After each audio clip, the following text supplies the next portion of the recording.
françaisdanslemonde.fr. Inscrivez-vous à la newsletter hebdomadaire de votre radio sur françaisdanslemonde.fr.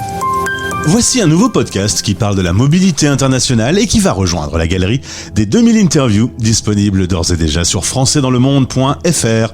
Je suis Gauthier Seyss et j'ai le plaisir de passer 10 minutes avec Hélène Confuron, direction la Nouvelle-Zélande. 10 minutes. Le podcast des Français dans le monde. françaisdanslemonde.fr. La Nouvelle-Zélande, essayer de la situer, cette espèce d'île qui est un peu au sud de l'Australie, avec 5 millions d'habitants, 15 000 Français en expatriation, la capitale Wellington et la capitale économique Auckland. On va en parler avec notre petite tournée dans le monde des rédactions du Petit Journal. Et aujourd'hui, c'est Hélène qui est avec moi. Bonjour Hélène. Bonjour Gauthier. Alors c'est vrai que quelques kilomètres nous séparent, tu as fait une destination bien lointaine de ton Paris natal. Tout à fait, oui. D'ailleurs, c'est une famille qui aime voyager, hein, tu m'as dit. Tout le monde se retrouve un peu partout dans la famille. Vous avez ça dans le sang de parcourir le monde. Oui, tout à fait. Nous avons un grand-père qui est émigré, qui est parti de l'île Maurice et atterri en Angleterre, ensuite en France. Et du coup, toute la famille du côté de ma mère se retrouve un peu partout sur le globe.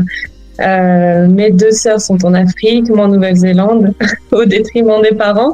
Mais bon, on arrive à se revoir de temps en temps. Ouais, une réunion de famille, ça doit pas être simple chez vous. Pas simple, mais on y arrive. Quand on veut, on peut. Alors, petite, tu as quand même pas mal bougé. Tes parents sont professeurs. Tu as vécu un peu dans la région Champagne et tu as fait tes études d'école de commerce international à Grenoble. Et puis, il y a le premier projet humanitaire qui va te permettre de quitter la France. Tu vas partir quelques mois au Pérou. Tu as eu un véritable coup de cœur pour l'Amérique latine. Oui, alors c'est vrai que c'était mon premier grand voyage hors des frontières européennes. La langue espagnole m'avait toujours plu. J'ai adoré l'apprendre et puis de me retrouver avec 10 copains dans le Pérou traditionnel, justement dans ce projet humanitaire d'aide à l'enfance. Ça a été une vraie révélation en fait. Une culture que j'adore, la musique, les gens, la nourriture, l'histoire, les belles villes, les beaux paysages. Coup de cœur pour l'Amérique latine et tu vis en Nouvelle-Zélande pas très logique. Non, j'ai eu différents projets de voyage grâce à mes études et puis après, une fois que je les ai terminés, j'ai commencé à travailler sur Grenoble, mais j'ai très vite été réattirée par l'Amérique latine et j'ai décidé de partir vivre 1 an en visa vacances-travail au Mexique. Et en fait, je travaillais dans une auberge en tant que manager. Et puis, très rapidement, j'ai quand même reçu un message de mon ancienne manager de mon projet de Nouvelle-Zélande qui m'a dit « Écoute, Hélène, on a une offre d'emploi qui s'offre pour toi sur Auckland pour le concept restaurant dans le noir, qui était un projet qui me parlait beaucoup, un projet social aussi. Et donc, j'ai décidé d'accepter cette offre de VIE et d'aller sur Auckland. » Alors direction donc la Nouvelle-Zélande, tu vas travailler donc pour cette chaîne de resto. Alors on peut en toucher un mot, ça me fascine pas mal. Resto dans le noir, il paraît que se priver d'un sens, ça démultiplie les autres. C'est un concept français qui se développe à l'international du coup. Tout à fait, oui, depuis plusieurs années maintenant. Le restaurant à Auckland a ouvert en 2017. Et donc, je recherchais une manager des opérations sur place. Donc oui, comme tu dis, voilà, un concept très intéressant, très intriguant et surtout qui fonctionne très bien. Alors résultat, malgré un passage par l'île de la Réunion, l'Amérique latine, l'Inde, c'est à Auckland que tu vas poser tes bagages, la qualité de vie, une intégration facile, et puis aussi la rencontre d'un conjoint, hein, l'amour vient toujours un petit peu rythmer les expatriations.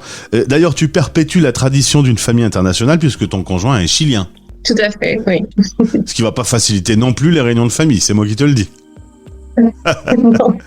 Alors, petit zoom donc sur la vie en Nouvelle-Zélande. On est bien loin de la France. Il y a déjà un peu de courage pour y aller, hein. Quand tu dois faire un petit aller-retour, c'est une sacrée expédition. Oui.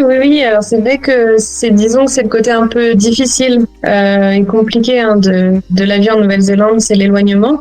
C'est d'ailleurs pour ça que j'aime aussi beaucoup me rapprocher de la communauté française, hein. C'est quand même bien d'avoir une accroche de ses racines.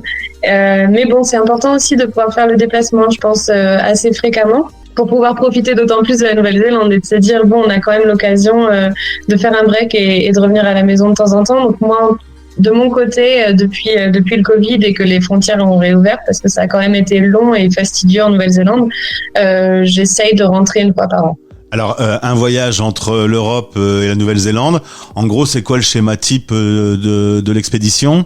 C'est très long, c'est un vol de minimum 24 heures au total. Le plus simple étant de passer par Doha, au Qatar, et puis ensuite Paris. Ce que j'essaye de faire, parce que bon, c'est quand même un très long vol, le premier d'environ 16-17 heures, c'est maintenant de faire des escales. Donc l'année dernière, plutôt que de passer par Doha, j'ai décidé de m'arrêter à Singapour, puis de faire une petite escale d'une semaine à Bali. C'est quand même sympa, on vit quand même dans une région où il y a plein de choses à voir, les îles Pacifiques aussi, l'Australie, l'Asie du Sud-Est qui n'est pas très loin. Alors justement, Australie, Nouvelle-Zélande, on les met souvent un petit peu en parallèle les deux. C'est facile d'aller sur la grande île australienne ? Oui, alors il y a quand même beaucoup de vols qui sont disponibles. C'est quand même intéressant de voir que quand on veut par exemple aller sur l'île du Sud, quand on est sur Auckland, c'est à peu près le même prix de temps en temps, hein, surtout si on vole sur les week-ends, qu'on n'a pas le choix d'être aussi flexible en semaine, d'avoir un vol Auckland, Sydney ou Melbourne que d'avoir un vol Auckland, Christchurch ou Queenstown, même des fois moins cher. Alors quand on tape Nouvelle-Zélande dans un moteur de recherche, on a quand même des décors qui sont assez incroyables. Tu me parlais notamment des jolies plages de Nouvelle-Zélande. Oui, c'est magnifique. C'est quand même un cadre de vie exceptionnel parce que bon, déjà, Auckland est dans un golfe, donc on a des très belles plages, vraiment à 5-10 km. Mais on peut, si on va un petit peu plus loin et qu'on prend la voiture vers le nord, c'est splendide. Il y a vraiment des paysages à couper le souffle, très facile d'accès. Alors on parle souvent de la faune et de la flore en Australie. C'est pareil dans ton pays d'expatriation, il y a des drôles de bêtes.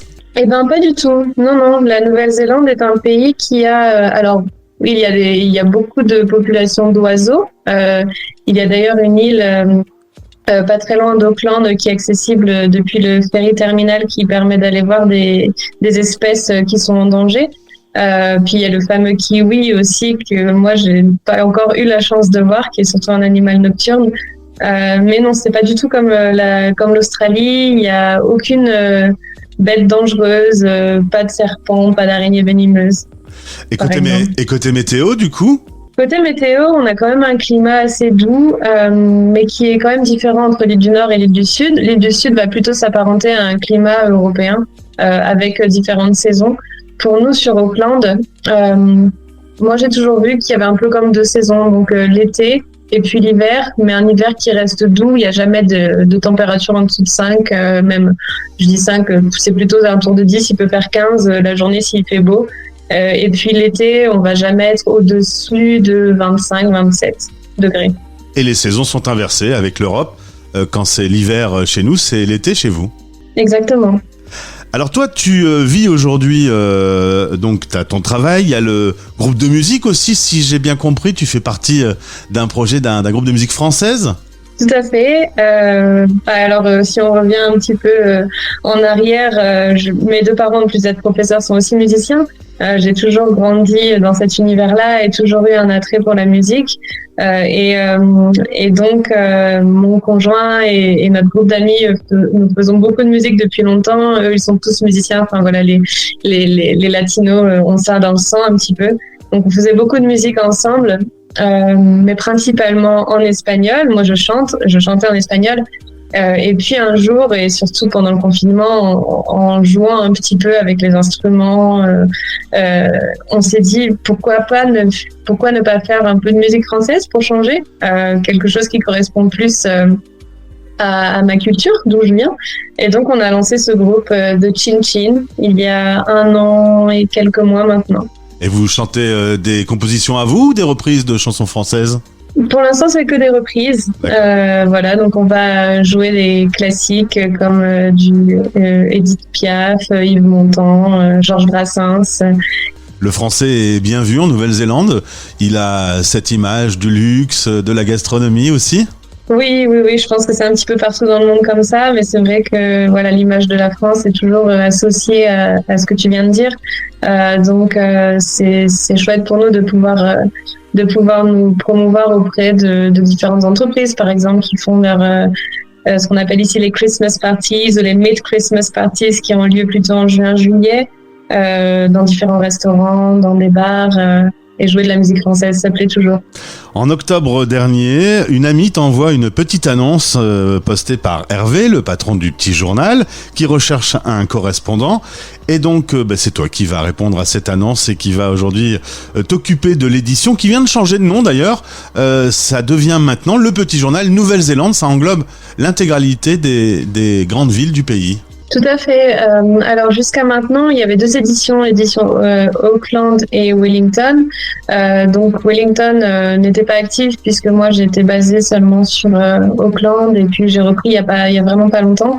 Il y a eu un petit moment de vide où personne n'a géré la page. Et puis voilà, avec mes discussions avec les différents acteurs de la communauté française de la Nouvelle-Zélande, c'était important pour moi de pouvoir englober tous les Français des 2 îles, parce que voilà, on reste quand même un petit pays, 5 millions d'habitants, 15 000 Français. C'est important pour moi à travers le média de pouvoir parler à tout le monde. Alors d'ailleurs, si vous aimez écrire, si vous êtes passionné par le journalisme, si vous vous intéressez particulièrement à votre vie d'expat en Nouvelle-Zélande, vous pouvez contacter Hélène qui recherche actuellement des rédacteurs et des stagiaires pour développer cette édition. C'est très facile, hein, on va sur la page de l'édition, on peut te contacter facilement. Voilà, tu veux couvrir toutes les facettes, on parle de quoi ? Tu fais des portraits, tu parles un peu de l'actualité, du tourisme ? Oui, tout à fait. On est une édition assez généraliste. On a vraiment la chance de pouvoir parler un peu de ce qu'on veut. Et c'est important pour moi justement d'avoir ces différentes personnes localement pour pouvoir justement remonter des informations locales sur ce qui se passe dans leur ville en termes d'événements, en termes de personnes, de portraits à faire, ça serait chouette. Voilà. Donc s'il y a des Français qui sont dans différentes villes de la Nouvelle-Zélande et qui nous entendent, ça serait avec plaisir pour discuter avec vous. Eh bien, on va mettre ton contact email dans le descriptif de ce podcast. Hélène, merci beaucoup. Je te souhaite le meilleur pour cette édition Nouvelle-Zélande. Et puis, on se retrouve quand tu veux sur notre antenne. À bientôt. À bientôt. Je te remercie, Gauthier. Au revoir. Français dans le monde. Français dans